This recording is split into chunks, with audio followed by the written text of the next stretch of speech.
Hello, আসসালামু আলাইকুম। Welcome back to my channel Mahmuda at dining. ভালো আছেন আশা করি সবাই বন্ধুরা। কোরবানি ঈদ প্রায় এসে গেছে, একেবারেই দ্বার প্রান্তে। গরুর মাংস কম বেশি সবার ঘরে আসবে ইনশাল্লাহ। এই সময় গরুর মাংস দিয়ে কীভাবে কাচ্চি রান্না করা যায়, যাকে বলি বিফ কাচ্চি, সেটাই শেয়ার করবো আপনাদের সাথে। আশা করি সবারই উপকারে আসবে। ভিডিওটি স্কিপ না করে পুরোপুরি দেখবেন। নানান রকম টিপস আছে এর সাথে। টিপস অ্যান্ড ট্রিক্সগুলি ফলো করলে আপনারা ঘরে বসে কাচ্চি রান্না করতে পারবেন।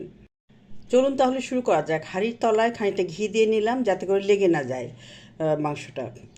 প্রথমে নিলাম এসিআই কোম্পানির কাচ্চি রেডিমিক্স মশলা 1 প্যাকেট। তার সাথে হাফ কাপ টক দই নিলাম, 2 টেবিল চামচ আদা বাটা, 2 টেবিল চামচ রসুন বাটা নিচ্ছি। তার সাথে নিলাম হাফ কাপ আরও খানিকটা, মানে 1.25 কাপ পেঁয়াজ বাটা। তেজপাতা গেল, গরম মশলা এগুলি আমার পক্ষ থেকে, এবং ওই রেডিমিক্স কাঁচি মশলার প্যাকেটে আরও একটা প্যাকেট ছিল গরম মশলার, সেগুলিও দিয়ে দিচ্ছি। লবণ দিলাম স্বাদ মতো, তেল হাফ কাপ দিলাম আপাতত। লবণ ঝাল এটা আপনাদের স্বাদ মতো দিয়ে দেবেন বন্ধুরা, এতে তো কোনো পরিমাণের ব্যাপার নাই। ভালো করে মাখিয়ে নিলাম মাংসগুলোকে। এবার মশলাগুলোকে। এবার মাংস দিয়ে দিচ্ছি। মাংস আছে 3 কেজি। এখানে কাচ্চির সিস্টেম অনুযায়ী 3 কেজি মাংসকে 25 পিস করেছি আমি।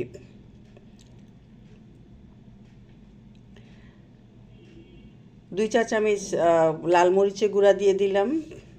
বলেছিলাম ঝাল লবণ আপনাদের টেস্ট অনুযায়ী দেবেন। এটা ম্যারিনেট করে রেখে দেবো ঘন্টা 3।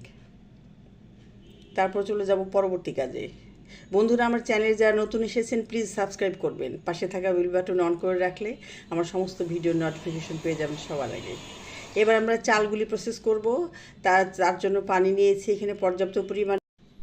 1 চা চামচ শাহি জিরা দিয়ে দিলাম, তার সাথে কাবাব চিনি দিলাম 8-10 পিস, সেই সাথে গরম মশলা, এলাচি, দারুচিনি, লবঙ্গ, তেজপাতা সবই দিয়ে দিলাম কিছু পরিমাণে। পানিগুলো বয়েল হতে থাকবে প্রায় 10 মিনিটের মতো। খুব ভালোভাবে বয়েল হওয়ার পরে এর মধ্যে চাল দিয়ে দিয়েছি আমি 1.5 কেজি। মাংস যেহেতু 3 কেজি, 1.5 কেজি চাল দিয়েছি, বাসমতি চাল এটা। তার সাথে 1 চামচ লবণ দিলাম, 1 টেবিল চামচ তেল দিলাম যাতে করে স্টিকি হয়ে না যায় চালগুলো। বন্ধুরা, এখানে একটা টিপস আছে, সেটা হচ্ছে যে চাল হাফ বয়েল করে নেবেন, এবং তার জন্য দরকার হাফ, মানে ডাবলেরও বেশি পানি দেবেন। চাল যা নেবেন তার ডাবলেরও বেশি পানি দেবেন যাতে করে চালগুলো ঝরঝরে থাকে, স্টিকি না হয়ে যায়।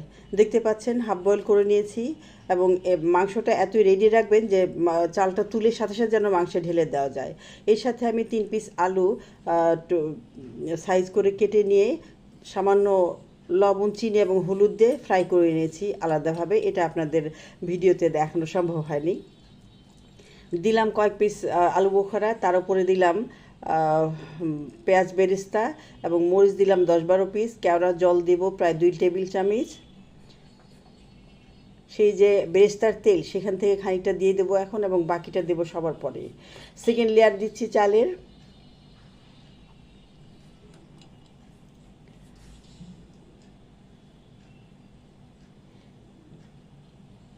আপনারা ভিডিওটা স্কিপ না করে পুরোপুরি দেখবেন, তাহলে উপকারে আসবে আশা করছি। বিরিয়ানি মশলা দিচ্ছি খানিকটা, ধাপে ধাপে। আরও খানিকটা ঘি দিয়ে দিলাম। বেরেস্তা দিচ্ছি।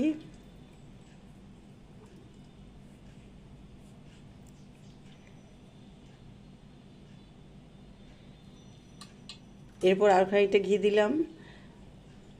এবার থার্ড লেয়ার, 3 ধাপে চালগুলো দিলাম। 1.5 কেজি চাল আছে এখানে, 3 ধাপে দিয়ে দিচ্ছি।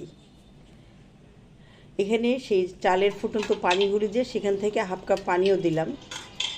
এটাও একটা টিপস আপনাদের জন্য, যে নিচে যেহেতু মাংসটা কাঁচা, এটা সিদ্ধ হওয়ার জন্য কিছু গরম পানি আপনারা দিতে পারেন। সেই চাল সিদ্ধ পানিটা খুবই উপযোগী এই সময়ের জন্য। সেখান থেকে হাফ কাপ দিলাম, পরবর্তীতে আরও খানিকটা দেবো। এখানে আরও হাফ কাপ দিয়ে দিলাম চতুর্দিকে ছড়িয়ে। এর উপরে ডেকোরেশনের পালা, সেই বিরিয়ানি মশলা খানিকটা দিলাম, কাঁচামরিচ দিলাম, এবং অবশিষ্ট বেরেস্তার তেলটুকু এবার পুরোটাই দিয়ে দেবো এখানে। সাথে কিছু ঘিও দেব, এবং দেব পেঁয়াজ বেরেস্তা, এবং সর্বশেষে হোটেলের লুক আনার জন্য কিছু কালার তো দিতেই হবে, সে কারণে ফুড কালার আমি রেডি করে রেখেছি। 1 চামচ ফুড কালারে 1 টেবিল চামচ পানি দিয়ে মিশিয়ে রেখেছিলাম, সেটাই দিয়ে দিলাম।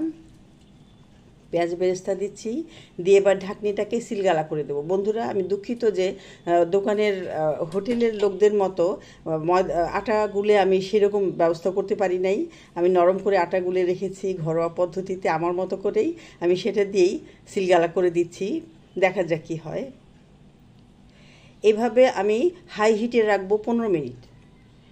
চুলার একদম হাই হিটে 15 মিনিট রাখবো। এরপর একটা তাওয়া দিয়ে মিডিয়াম হিটে 10 মিনিট রাখবো এবং চুলা একদমই লো হিটে রাখবো ঘন্টাখানেক প্রায় দমে। এরপর হয়ে যাবে কাচ্চি বিরিয়ানি।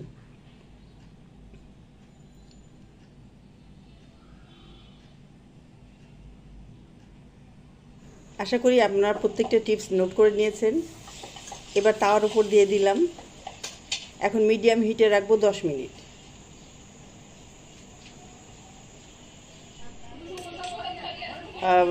একদমই লো হিটে 1 ঘন্টা রেখেছিলাম। হয়ে গেছে বিফ কাচ্চি বিরিয়ানি।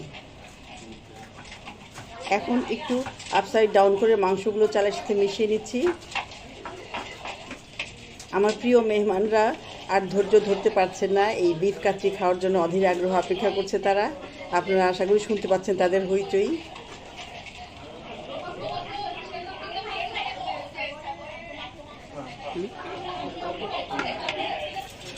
এবার পরিবেশনের পালা।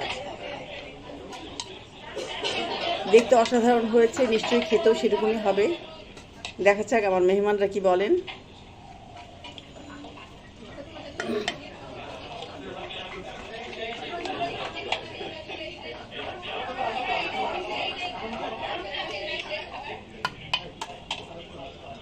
সাথে কয়েকটা ডিমও যাবে। ওয়াও বন্ধুরা, এতই টেস্ট হয়েছে বিরিয়ানি যে টেবিলে নিতে নিতেই শেষ হয়ে যাচ্ছে ডিশ। আমি আরও এক ডিশ নেওয়ার জন্য এসেছি। ঘরে তৈরি খাবার খাবেন, সুস্থ থাকবেন। আশা করছি আজকের ভিডিও ফলো করে আপনারা সবাই ঘরে কাচ্চি বিরিয়ানি তৈরি করবেন এবং আমাকে জানাবেন কমেন্টসে। সবাই ভালো থাকবেন। আজ আল্লাহ হাফেজ।